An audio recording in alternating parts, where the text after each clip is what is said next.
Hello everybody, this is Brenda Titus and this is Cal Banyan's Hypnosis, etc., where we talk about hypnosis, etc. And you know, if you are watching this episode anywhere but calbanyan.com, you want to be sure to take a look over at that website because there's always additional material, supplemental information that goes along with this episode. And you know, by the way, calbanyan.com, Cal Banyan's Hypnosis, etc., where is Cal? Well, Cal is such a great guy. He encouraged Erika Flint and I, his co-hosts, to get together and do our own episodes for a couple of weeks. And just really appreciated the fact that he supported both of us, trusted both of us to show up here, work together, completely prepare a series of episodes for all of you, focusing on maybe some kind of topics that he didn't need to provide his input on, that we could do our own work with. And I'm so thrilled to be here and to be able to talk about some interesting topics. So before we get to that, actually what I'd like to do is introduce our co-host for today, Erika Flint. Erika Flint is a certified hypnotist out in Bellingham, Washington. Her background is in computer programming, professional problem solving, and she worked in that field for the last decade in the Silicon Valley. And she realized that she really wanted to work with the greatest, most powerful computing device that is available, and that is the human mind. So Erika is now a full-time hypnotist in Bellingham, Washington at Cascade Hypnosis.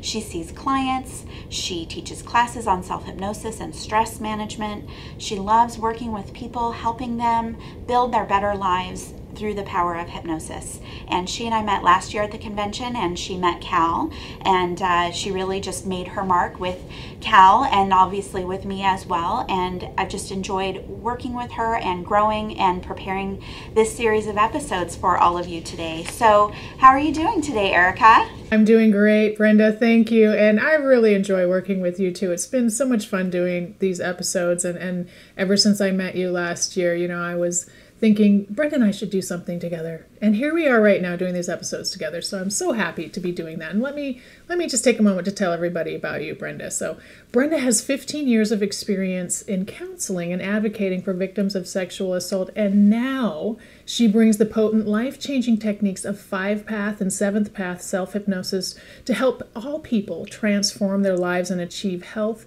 wellness, and success. She's a full-time hypnotist who brings compassion and dedication to clients seeking to lose weight, overcome fears, develop self-confidence, and conquer stress. She's also experienced the power of self-hypnosis for herself, and she's a true believer, and I really love working with you, Brenda, so I'm really happy to be here today. What do you think about that? Wonderful. I'm so excited. So today, actually originally when Cal had approached me, he said, you know, maybe you could talk about some female perspective in the hypnosis profession. And which is exactly why, you know, like I said, bring on 2 female co-hosts and have us talk about some topics. And so I really wanted to actually talk about some issues of personal safety. That is something that I focused on a lot in my former profession. I have a lot of background and knowledge about these things. But then actually in the end, I realized that this is something that we all need to be talking about. Whether you're a male hypnotist or a female hypnotist, you are going to be seeing male and female clients. And it's something that we all need to be talking about, both for yourself and for your clients. So what do you think about this topic today, Erika? I think this topic is so important, Brenda. When you first brought it up, I was like, yes, because I could probably benefit from your expertise in this area, but it's also so important because we know that fear is one of the primary reasons why our clients don't go into a level of hypnosis that we want. And so we want to make sure that the client is safe and comfortable, and then we should make sure that we're doing that for ourselves as well. So I think this is a really important topic to cover. I'm really glad you brought it up. Wonderful, and I'm so glad. And actually I did ask for some feedback among a few of my female hypnotist friends, and so I did get some questions that I'll be peppering through this episode as well. It really helped prepare me for this episode. So we're going to tackle this from a few different angles today, and we're going to start with some decisions that we make in regards to our office space. So office considerations. Now, a lot of the things that we are going to be talking today focus on having an office in a public setting as opposed to home offices. But we will be talking about a few different things that will apply as well to home offices, because people will need to take some extra considerations into home office types of issues, as well as people who do home visits for their hypnosis. So the first thing that you really want to ask yourself as you're arranging for your space, or even if you already have your space, is, do you provide evening and weekend appointments? So if you do, it's important to be thinking about the risks associated with working with the public. You don't always know who you're dealing with, and you may have a great client that you're dealing with, but you also have to think about the people in their lives as well that could be concerned about your office space, and if they're maybe getting followed. Sorry, that goes back to when I used to work with abuse. I used to be so careful about telling people where we worked, because sometimes if I had a client who had an abusive husband, I wanted to be sure that her abusive husband did not follow us. So that's kind of some of the things that you want to be thinking about. I know that's kind of an interesting thing to think about.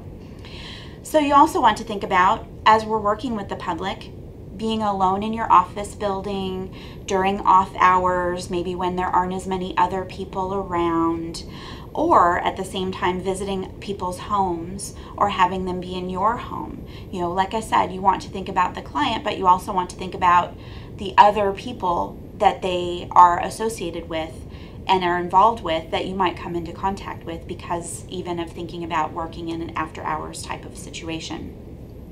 However, the truth is, this is really important for everybody to understand. Something can happen at any time of day or night, because remember, we're working behind closed doors, a very private type of environment. So we want to be sure that both the client and the hypnotist are safe, and that they feel safe in that type of private setting. Because just like Erika said, one of the biggest blocks to having a client go into hypnosis is, and achieving that state that we want, is if they're fearful, if they're not, if they don't feel comfortable in that situation. So we want them to feel safe. We want to be sure that they are safe. And of course, that we are safe as well, so that we don't have to be thinking about that, so we can give them the best service that we can possibly provide. So like I said, this isn't just about you and your client. It's also about anybody in their life that might, be involved in the sessions coming to your office. It's also taking into considerations things like your building, your parking area, other businesses that are around. You want to just be taking a look at where you're providing, where your office space is, and be thinking about all of those things. Think about safety concerns that both you and your client might be aware of. Is there enough lighting? Are there other tenants in the building that might make the client or you uncomfortable? And I've kind of alluded to this a little bit already, but also is that thinking about having an undisclosed location or publicly available address. So even thinking about, do you publicize your office address? And especially that's something for people who have home businesses to be thinking about. So I know that was a lot to tackle right away. So what do you think about all of that, Erika? I think those are really great considerations, Brenda, and they were things that I didn't really think about too much when I was first getting started. So I think it's important that people are really taking note of all of this. Safety, client safety, and the safety of yourself is paramount, really. So this really needs to be taken very seriously, and make sure that you are doing everything possible to make your environment as safe as you possibly can. Exactly. And so we want to talk a little bit about the next part of the topic, which is thinking about your clients. So client considerations, maybe even the types of problems and issues that people might come to that we want to have you be thinking about. So this really requires you to do some tuning into yourself about how you feel about working with, if you're a female hypnotist, working with male clients. Same if you're a female client working with a male hypnotist. And also if there are certain types of issues that maybe you don't feel as comfortable working with. So I want to bring up some what ifs. So like I said, I did get some feedback from some different people, and I do have a friend who has a home office, and she had questions specifically about then seeing male clients, specifically in her home. And I thought I would address a few of those comments that she had here, because I think that people can have these similar concerns whether you have a home office, you do home visits, or even seeing people in a professional office setting, whether it's daytime or evening or weekend hours. And this applies to female hypnotists as well as male hypnotists, and male clients seeing male hypnotists seeing female clients, and female hypnotists seeing male clients.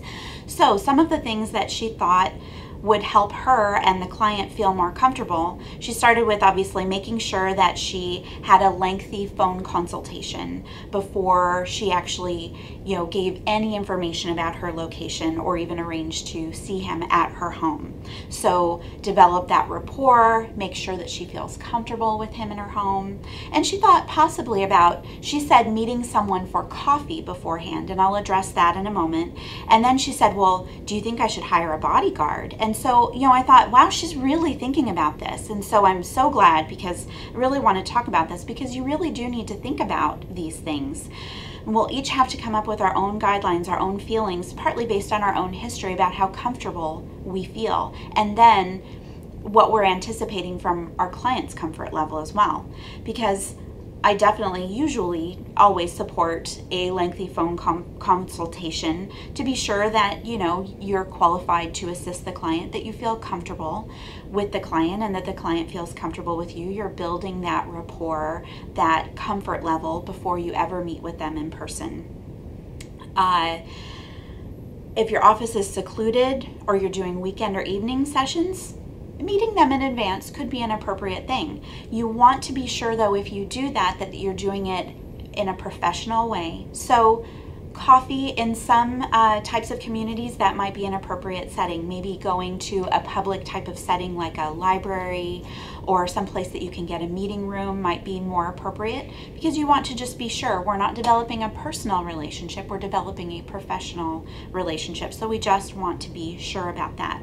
And then she mentioned the hiring the bodyguard, and I really hope that we wouldn't really need to get down to that level, but that's something that people need to think about. And actually, Erika and I had talked as well. She'd asked about, having pepper spray in her office. And people have asked that before, pepper spray or having a weapon available. And this is my advice, and the advice that I've gotten over years of supervising people who did self-defense classes and training, which is that if you have pepper spray, if you use any type of self-defense type of technique or a weapon, you have got to know how to use it.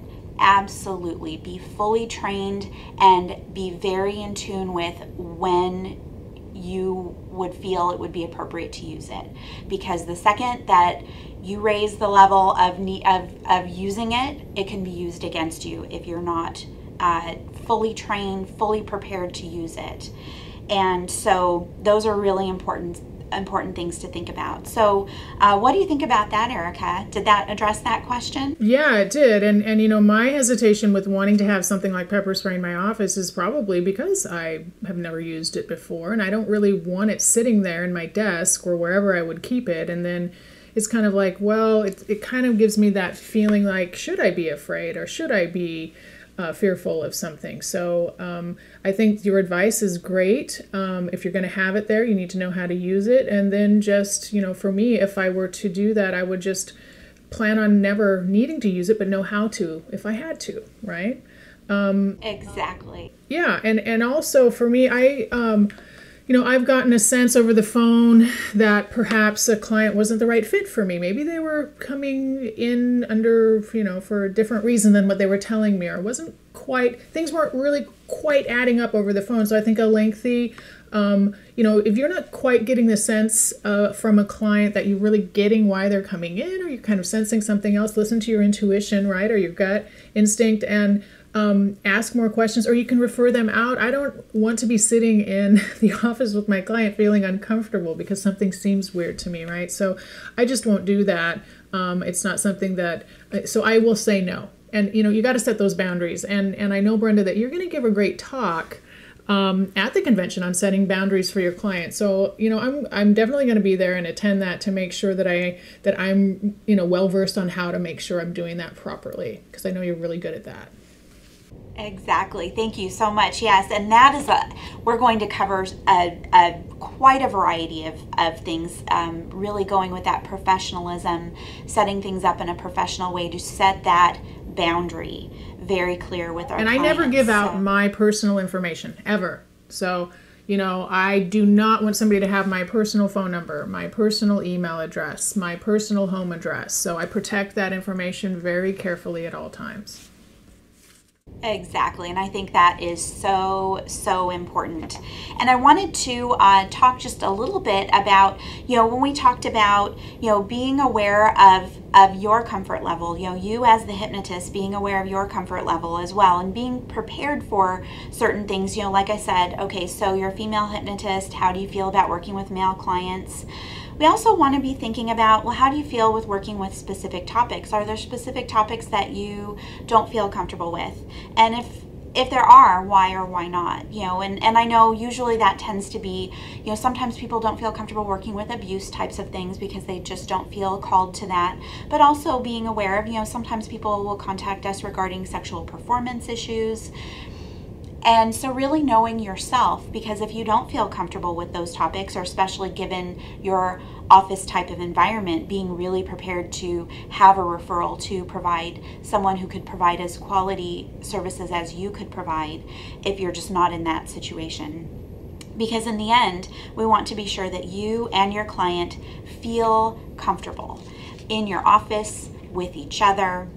And so that actually brings up another issue that I wanted to talk about real briefly, which is, what do you do if you're there and the client says or does something that just makes you uncomfortable or concerned with your safety? Now, I talked about, obviously, the pepper spray, following your gut, feeling, doing so much screening in advance, but also being prepared for the fact that sometimes people might say something that's just inappropriate, and being aware of what your personal boundaries are about, staying professional, but also protecting your safety. And this, so like I said, this requires a lot of you thinking about yourself and how you feel. And I have another hypnotist friend who'd gotten in touch with me recently, and she'd told me, she was working with a client, and he said that he couldn't stop staring at her breasts. And she handled it so professionally. She did an excellent job. Didn't bother her. She just, said, she kind of passed it off, and they continued on their way. But I have to admit, if that happened to me, that would be such an affront to how he was treating me as a professional, that I'd have to really, think about how I was going to proceed with that person. So these are important things for you to just be aware of, so that you're always maintaining your professionalism with your clients, so that a situation like that would step over your bounds actually wouldn't ever happen, because you've already set such a clear professional boundary right there. And so what do you think about that, Erika? I think that's great advice, Brenda. And this is a topic that you really, if you have not done this yet and thought about where your boundaries are and thought about how you're going to handle certain situations, put it on your calendar this week. And Brenda, you are such a clear expert on this. I just want to encourage people to really write some comments and contact, write comments on this video on calbanyan.com, so that Brenda and I can answer any more questions that you have, because we're really not able to go into it here. But Brenda has so many great ideas on this topic, has a lot of experience here. I've already learned a lot. So make sure that you do this. Put an hour on your calendar this week. Plan it out. What do you feel comfortable with? What are you going to do if somebody says something to you that's inappropriate? What are you going to do if they come to you with a topic that you don't want to work with? Who are you going to refer them out to? So it doesn't have to take a lot of time. But the planning is such an important part of this, and you want to have that in place before something unfortunate happens, or before you feel uncomfortable about a topic. So take the time to plan that out right away if you haven't already. Exactly. And it's just like when you do age progression with your clients, you're thinking in advance so that when a situation comes up. So I know that there's a lot of things to think about here, and we don't want to scare people, but it's also, these might be things that never occurred to you. But then once they happen, then you've got some ideas, because there's one more kind of interesting what if that I wanted to share, which is, we work very intensely with our clients. And sometimes clients can get a little fixated on us as the hypnotist who's helped them so much, or, especially for teachers that are, you've got, like Cal is a teacher, his name is out there, he created 5-path and 7-path, he's the man, they could develop that attachment, developing and, beyond what is an appropriate relationship. So what would you do if they started showing up unannounced, unscheduled, after your sessions were done? They just appeared. Or what if someone that you had decided that you were not going to see or terminated services with, what if they showed up? And like I said, I'm not, sharing these things to scare people, except for to scare you to at least be thinking in advance about what you would do. Because, just like we do with everything else, forewarned is forearmed. If you have a safety plan in place, then you'll feel so much more comfortable and prepared, because you'll know what your boundaries are. So that if somebody pushes past it, your gut instincts will get right there, and you will know, oh, this makes me feel uncomfortable. There's a reason that you feel uncomfortable, and you want to follow through and be prepared. So obviously I have a lot of background, a lot of experience in this topic, and it comes from years and years of working with in that type of environment where a lot of these types of things actually did come up on a regular basis in the Rape Crisis Center. So when I started thinking about planning my business, or even when I interact with my clients, it's based on years of this type of foundation. So while we're talking about the Rape Crisis Center, I want you all to know that Rape Crisis Centers actually very often offer low-cost or sometimes free self-defense classes. And they incorporate many of the skills, some basic physical self-defense, but almost as importantly, they teach you how to listen to your gut, how to believe in yourself when you feel that little twinge of, oh, I'm not so sure about this. So look into that locally. See if you can get a self-defense class. People always think that self-defense means, pepper spray or a weapon or hitting or, whatever. And there's so much more to it. So consider doing that as well. And like I said, I would recommend a Rape Crisis Center. But like I said, there's also all kinds of, publicly available self-defense types of classes, just to give you some tools to continue working with this. So as we wrap everything up, Erika, do you have anything more to share? No, thank you, Brenda, for bringing up this very important topic that some people might not want to talk about, but we need to talk about it because it's important and you need to be prepared. So make sure you're following Brenda's advice in this podcast and plan and prepare so that it's safe for you and it's safe for your clients. Exactly. And so, like we said, actually today our focus was specifically on safety when we're talking about boundaries. In a few weeks, I will be speaking at the NGH convention on professional boundaries, actually taking a little bit of a different angle. We will talk about probably a few of these things, but there are so many elements to this topic that we haven't even touched yet. So please consider joining me for that event.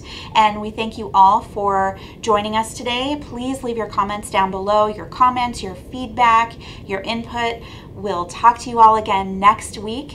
And with that, I am Brenda Titus at the Banyan Hypnosis Center, and I am signing off.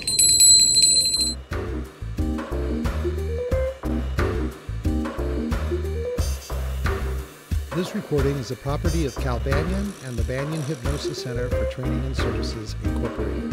All rights reserved, for private use only, may not be duplicated without permission. For contact information, go to www.hypnosiscenter.com.